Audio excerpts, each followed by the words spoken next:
The brother fell quite a distance away. Obviously, Yoshi wasn't in a state to make precise throws. Even while unconscious, that guy was indulging in his fantasies, which was evident from the twitching of his hands and that blissfully stupid look on his face. It was a familiar sight, but he certainly knew how to pick the time and place. Even the shockwaves reaching here didn't seem to bother him much. What an idiotic and useless resource. What did she even have to go through because of him? Sometimes Tanya wondered, was the juice worth the squeeze? Maybe it would have been easier to give up on him a long time ago. If she had just handed that useless carcass over to the priest, think of how many fewer problems she would have had. But no, something held her back from that step. And of course, it was... Tanya shook her head, discarding useless thoughts. The opportunity to get to that bastard, being X, a power that could potentially nail that bearded freak, was worth a high price. But damn it, why was nothing going according to plan? That demonic geezer had already caused enough trouble, and now this deserter priest had popped up out of nowhere? Moreover, they clearly knew Yoshi, but she knew nothing about him. Although she didn't care about his past, the main thing was that he pledged allegiance to her here and now, and she was absolutely confident in his loyalty. But it turned out he had some skeletons in his closet too. Tanya turned her attention back to her weakened state. How these two battles had exhausted her. For the first time, she had to exert herself this much. And on top of that, this exhaustion, it felt as if every last grain of energy had been sucked out of her. She couldn't even stand, and as a result, she had to crawl to her brother's body. Just a little more. She needed just a bit more time for her people to arrive, and then... Who do we have here? A church pig? Lucky me. Suddenly, a wheezing voice was heard from behind. Tanya had a bad feeling, and not in vain. She was immediately grabbed by her hair and her head was yanked upward. The eyes of a demon girl in green robes stared at her. Half of her face was burned, her clothes were in tatters, and part of her arm was missing, but she was still functional and looking at Tanya with a mad gaze. "You're that..." Her eyes widened. "Damn, she's from that bastard Diodora's clique. Did someone else survive?" "Diodora-sama will be pleased. If I bring your head to him, he will praise me." She let go and raised her hand for a strike. Tanya saw energy gathering in her palm. She tried to jerk away, to gather the remnants of her energy, when... Channel Overload Level 9. You actually did it. Energy channels are completely overloaded. Rejection process started. Her whole body was cramped with spasms. How powerless she was. With such exhaustion, she couldn't even resist this half-corpse. "Die!" The demon dropped her hand. "Get away from little Tanya!" Suddenly, a powerful voice rang out from the side. "Magical girl's flaming strike of love!" The body of the half-corpse was immediately blown away and tossed aside like a doll. A new character appeared, a face that was impossible to forget, even if Tanya wanted to very much. "You're with my brother, but you were wounded." "Ah!" Tanya could only utter a cry as a new wave of cramps passed through her body. Something was happening, something very, very bad. She felt it in her gut. "Little Tanya, Miltan will help." A creature in the form of a magical girl immediately flew up to her and leaned over. "Little Tanya, are you okay? Did that zombie villain manage to do anything to you?" Tanya couldn't even answer properly. She felt that bad, so she just curled up into a ball, trying to endure the pain. "It seems there are no wounds. Good, you are safe."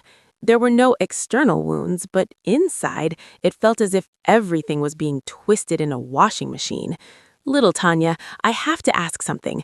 Why did you attack Levi Can? Why? A faithful comrade and friend couldn't do that. Why did you do it? Miltan won't leave until he gets an answer." Levi-chan? Why did he mention her? Ah!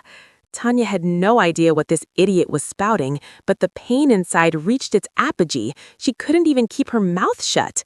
Little Tanya, what's wrong? Did that zombie villain get to you after all? No, it can't be. Miltan can't lose little Tanya too. Not this. Miltan will help. That's right. I still have that magical water I found. Here, drink. Suddenly, a vial was thrust into Tanya's mouth, after which she felt some liquid on her tongue. The taste was soft and sweet. The water easily flowed down her throat, and effect, Phoenix tears, healing, rank A. It was as if a volcano was burning inside Tanya, but it immediately began to subside. The knot inside her began to untie, as if the red-hot iron in her stomach had been bathed in cold water. A refreshing feeling began to fill her. Ah! And again, the volcano heated up, but a few moments later, refreshment again, and so on in a cycle. Attention, cyclic destruction restoration process started. Evolution rank C, 99.1%. Her condition still wasn't great, but it was much better. What were these Phoenix tears? Where did this pervert get them? Right, Freed had mentioned something like that, and that old man used them. Was this it? I need to act. I need to hold on a little longer. The time is almost up. I just need to... Feeling better, she turned back to her brother. She just needed to grab his body. She pointed her finger to the side, directly at him. "That's Issei-kyun," the creature exclaimed. "Tatian, are you really worried more about your own brother even in this state? Miltan is touched. I knew Tanya couldn't have an evil heart. Miltan will help." He rushed to the brother's body. However, alas, Tanya wasn't just pointing at him. Two more figures appeared on the side, heading straight for them. Before this pervert could reach him, a powerful jet of water infused with demonic energy hit him. He was blown away. "Hyodo-san, you don't look so good." Finally, the figure stepped into the light, stopping near the brother's body. "Sona," Tanya spoke through gritted teeth. Surely the barrier had dissipated when she lost control of her energy. "I see Issei-kun, and he is involved here too. What do you intend to do with him?" She adjusted her glasses with an elegant gesture. "That doesn't concern you. This is family business between him and me," Tanya uttered with difficulty.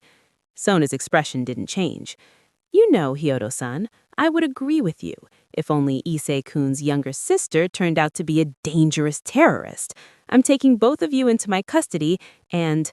Hey, get away from Issei-kun, you villain!" A roar rang out from the side, and the body of the pervert flew into Sona, but a barrier of water automatically formed around her. The attack hit it. Tanya was surprised. Did he survive that attack? He turned out to be stronger than she thought. After all, Sona herself is very strong, no weaker than Grimoire. Against Tanya, she had little chance due to terrible compatibility, but against someone of this pervert's level... "Miltan will protect Tatian and Issei-kun. Magical Girl's Shroud! Magical Girl's Hail of Love strikes!" The barrier slowly began to give way. Such wild pressure stunned Sona, and she began to retreat reflexively. Moreover, Tanya wasn't sure if she was retreating because the strikes were more effective than expected, or because they were coming from a 2-meter-tall magical girl pressing down on her with all his bulk, with all his ardor. Tanya could sympathize with Sona. But there was still the healed Tsubaki, who didn't wait for the outcome of the battle. She entangled the brother with some spell and suspended him in the air, and Tanya couldn't stop it. "Who are you anyway? Are you just a human? Why are you interfering with us?" Sona's shouts were heard. "You're forcing me to take extreme measures." "Miltan won't let anyone hurt Issei-kun and Tatian. Tatian must still make up with Levi-chan. Miltan will protect everyone." What? What does my sister have to do with this? Sona was in such shock that she began to stutter. Tanya actually understood her. However, this epic battle was not destined to reach its conclusion. Boom! Crack! Crack! A powerful explosion rang out somewhere above their heads, followed by the sound of breaking glass. It filled their ears completely. It seemed the heavens themselves had opened up. Everyone looked up, Tanya included. The sky seemed to be splitting apart. Pieces of sky fragments flew through the air, and snakes of cracks ran through space. Tatyan, how naughty of you! I asked for help, but you exceeded all of Levy-chan's expectations. Levy-chan is saddened, very saddened, and so she is going to teach her friend a couple of educational lessons. Come here, Tatyan. Suddenly, everyone froze. Even the pervert and Sona stopped and looked up. Sister? That means she's okay and broke through the spatial barrier, Sona drawled. Tatyan mad at Levy-chan?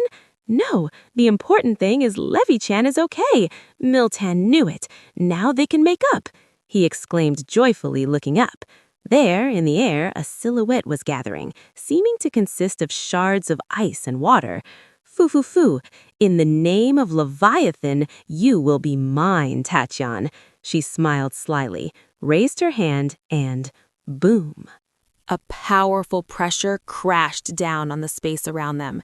And no, it wasn't some magic or technique. All the ice figure did was release her aura, an aura of demonic energy. The concentration reached such a high degree that it became difficult even to breathe. The pressure didn't affect Sona much, although she grimaced. But Tanya found it hard to breathe. Attention! Powerful energy radiation detected. Evolutionary process accelerated. Energy absorption started. The destruction-restoration cycle enters a new phase. Evolution rank C, 99.7%. The pervert, magical girl also fell to his knees. Levi-chan is angry? Yes, probably. Miltan understands, but he will do everything to make the goddesses reconcile. He suddenly began to stand up from his knees with difficulty, although it was evident how hard it was for him. His muscles bulged, sweat poured in streams, and even blood seeped from his pores. He advanced on Sona. But first, Issei-kyan and Tat-chan. What? Don't come any closer, Sona screamed hysterically as soon as she saw that mug right by her side. A jet of water hit him and he flew towards Tanya. His body was decently wounded, and despite his heroic overcoming, it seemed this was his limit. However, he had already exceeded Tanya's expectations, in every sense. What is Levi-chan planning to do now? She appeared too early. The demoness's figure was already half-formed in the air. Partly, it was still that same cute magical girl in a pink dress, but partly still an icy silhouette. The more the figure formed, the more the pressure grew, but boom! Crack! Crack! Another explosion rang out to the side, accompanied by the sound of breaking glass. The sound filled the heavens. Cracks ran through space in another section of the barrier. Flash! Suddenly, an impressive golden light flooded the surroundings, coming as if from nowhere. The pressure dissipated as if it had never existed. A large portal opened above Tanya, and from it emerged. I was invited to a party, so I came. They said it would be fun, but this exceeds all my expectations, because I certainly didn't expect to see such impressive guests here. A male voice rang out from there, with light notes of cheerful madness in it. Who do we have here? Could it be Seraphal Leviathan herself, one of the 4 Satans of the underworld? Fallen angels, many fallen angels, several dozen for sure, maybe nearly 100. And in front of them all towered the figure of a man who unleashed pressure on everyone around, a figure with 5 pairs of pitch-black wings. Kokabeel-kun boy, is that really you? Long time no see. And what did you forget here? And without Azazel-chan. Levi-chan cooed with a slight smile. It seemed she was completely unfazed by the current situation, facing one of the acting leaders of Grigori. Muhahaha, as if I need that wimp's approval for everything. And he immediately frowned. And yes, I am several times older than you, crazy fool. Just try calling me boy one more time. His pressure intensified, but Levi-chan, replying only with a slight smile, dispelled it by releasing her own. It seemed sparks would fly in space at any moment. As if you have anything to be proud of, Coco-chan, since you haven't gotten any smarter, Star, she cooed. And what do you intend to do? Why did you come? The current situation has nothing to do with fallen angel affairs. This is exclusively a matter of demons and the church, so... Muhahaha, as if I care about your stupid rules. You were wimps and you remain wimps. And yes, since we are talking about connections, then that's not entirely true. He snapped his fingers and 2 fallen angels instantly descended. They flew up to Tanya and began casting spells on her and pouring in energy. Immediately, effect, healing A+, efficiency increased, energy replenishing, evolution rank C, 99.9%. The pervert magical girl also fell to his knees. Quickly fix his space and get her out of here, Kokobeel ordered, throwing a bag at the demoness's feet. The bag opened and several dozen freed's feet scattered. In no time, the freed's feet exorcised everything Tanya had, saving her bones from complete destruction. Then, as quickly as they appeared, the fallen angels disappeared with their leader, leaving behind a single word. Seen? Tanya felt herself getting better right before her eyes. A crooked smirk appeared on her lips. She did it, after all. Along with this, something inside her was also changing. Boss, little boss, you're okay. Suddenly, the familiar voice of the maniac priest appeared from the side. Oh, what serious guys have shown up here? Well, finally, what took you so long? We've been waiting for you, damn it. The Holy Father continued to lament something to the 2 fallen angels who were tending to Tanya's wounds. Phew, hooray! I did it. I made it in time. I was useful, wasn't I, mistress? Another portal opens nearby, and the familiar partridge, Middlet, slipped out. Ane-san.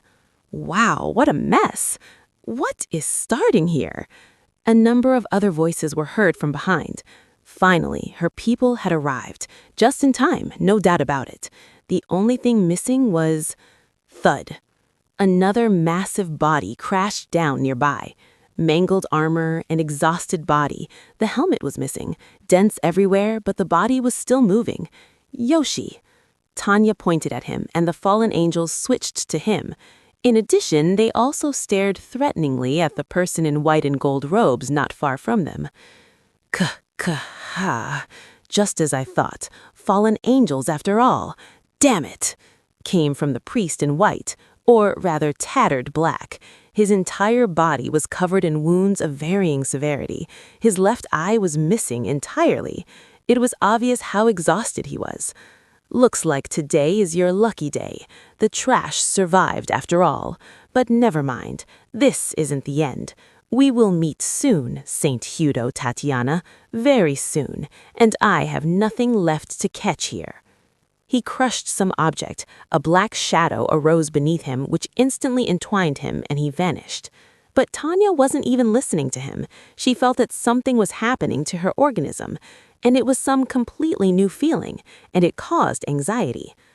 What does this mean, Coco-chan? Do you have some business with Tot-chan? Seraphal narrowed her eyes. Who knows? And why should you care? Murhahaha. He cast a careful look around, looking at the remnants of the past chaos. But the fun here was something else. I'm even envious. Let's see what I can do. He abruptly dashed down, straight at Tsubaki. Wham! Only the figure of the magical girl appeared in front of him, blocking his dash, covering Tsubaki and Sona standing nearby. Do you think I'll stand aside, Coco-chan? She smiled, playing with her magic wand. Muhahaha, that would be even interesting, although I didn't think to deal with you here and now, but this could be fun. And then it happened. Tanya could no longer hold back this feeling inside herself. Evolution rank C, 100%. Flash. The gear materialized and spread a golden light throughout the area. A pure golden light, so bright that even the fallen angels squinted and recoiled. A projection of wings of light appeared in space, filling the heavens, and it led straight to Tanya. The glow intensified, and even a halo began to appear above her head. everyone froze, watching this strange scene. Even Seraphal squinted at what was happening. Kokabeel watched it with round eyes. The flash engulfed the entire controlled space. Then it gradually began to fade. The wings vanished, the halo dimmed as well, and only sparks of light remained, drifting slowly down from the heavens. Everyone froze in a stupor, while Tanya simply passed out. Crack, crack. In that instant, the fracture in space behind Seraphal widened, and orderly rows of demons emerged from magic circles. Their numbers kept increasing. Watching this, Kokabel smiled and swept an attentive gaze over Tanya one last time. "Perhaps this is an even better acquisition than I thought," he muttered, then shifted his gaze to the enemy troops and clicked his tongue. "Tch, so be it. I'll leave for now, Seraphal, but keep in mind, our fun will continue soon." He backed away from her and snapped his fingers. The portals suddenly expanded, finally shattering the spatial barrier surrounding them. "We're leaving." Finally, the fallen angels began to disappear one after another. This included all the humans and equipment bustling around the diminutive figure. Watching as her friend disappeared into the portal, the magical girl muttered barely audibly, "I hope you know what you're doing, Tatan."